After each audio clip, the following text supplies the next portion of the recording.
નમસ્કાર દર્શક મિત્રો, હું છું નિખિલ પરમાર। એએમપી ન્યૂઝ ઇન્ડિયામાં આપનું હાર્દિક સ્વાગત છે।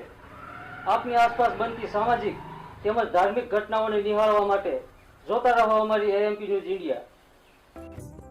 શિહોરના ગુંદાણા નંદનવન સોસાયટી ખાતે રાષ્ટ્રીય દલિત અધિકાર મંચ દ્વારા આયોજિત ભવ્ય ભીમ ડાયરાનું આયોજન કરવામાં આવ્યું હતું।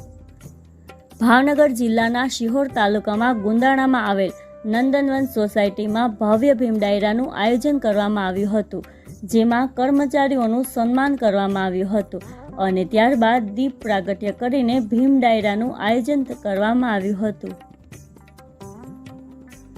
જેમાં બહુજન સાહિત્યકાર વિનેશભાઈ કાથડે ભીમ ભજનની રમઝટ બોલાવી હતી અને એવું પણ કહ્યું હતું કે ડૉક્ટર ભીમરાવ આંબેડકર કોણ હતા અને સમાજ માટે હક અધિકાર અપાવ્યા હતા અને સાથોસાથ સમાજને જાગૃત અને શિક્ષણ અને સમાજ એકતા સંગઠિતથી હળી મળીને રહે તેવી વિશેષ સમાજલક્ષી વાત કરવામાં આવી હતી, જેમાં ઉપસ્થિત શિહોર શહેરી તથા ગ્રામ્ય વિસ્તારમાંથી બહુજન સમાજના લોકોની ખૂબ બહોળી સંખ્યામાં હાજરી હતી તથા શિહોર પોલીસ સ્ટાફ તથા હોમગાર્ડ સ્ટાફ તથા તાલુકા મામલતદાર, નગરપાલિકા સહિતના અધિકારીઓની હાજરી હતી।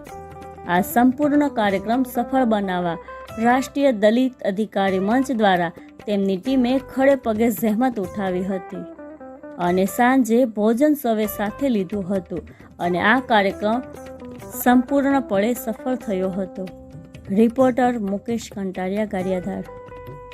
અને પોઈન્ટ સાહેબ સમય આપીને પધાર્યા એનો હું આભાર માનું છું। ખૂબ ખૂબ આભાર અમારી ટીમ દ્વારા અને શિહોર પોલીસ સ્ટેશન દ્વારા સમાજમાં જ્યારે જરૂર પડે ત્યારે આર્થિક મદદથી માંડી પોલીસ બધા એવો હિસાબ છે પોલીસ લે પણ અમને આર્થિક મદદ પણ કરે છે, સામાજિક મદદ પણ કરે છે, સમાજમાં સાથે ભળીને રહે છે।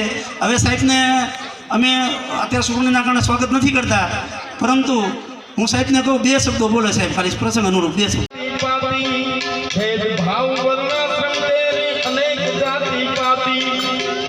शोषित वंचितों एक बनावी जाती, पीड़ित शोषित वंचितों एक बनावी जाती, दोनों छूटी जागी जाती, आदि जाती, जन जाती, बुद्ध भीमराव जगीबार फूले बारी, बुद्ध भीमराव जगीबार फूले।